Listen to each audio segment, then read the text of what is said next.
Even when you do an excellent job of placing salt on the roadway, traffic can quickly spread it out and off the highway. Using brine as a pre-wetting agent applied to the dry material at the spinner helps salt and sand stick to the roadway. Research in Michigan comparing salt applied with and without pre-wetting demonstrates the advantages of using a pre-wetting agent. These numbers show the percent of salt retrieved from a 24-foot pavement. On the center one-third of the highway, 78% of the pre-wetted material was retrieved as compared to only 46% of the salt applied dry.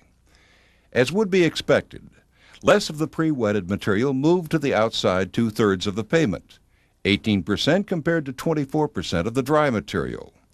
Only 4% of the pre-wetted material was not retrieved, compared to 30% of the dry material that disappeared off the highway.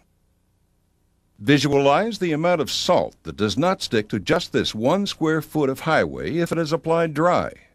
30% compared to only 4% if a pre-wetting agent is used. In addition to helping the salt stick to the highway, pre-wetting also helps jumpstart the melting action. As we learned earlier, moisture must be present for the melting action to begin.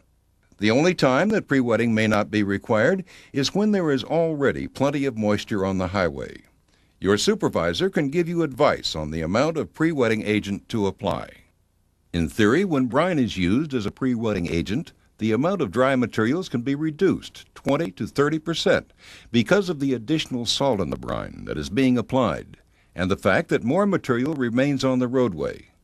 However, maintaining existing salt application levels with added pre-wetting will increase the melting process, resulting in a higher level of service.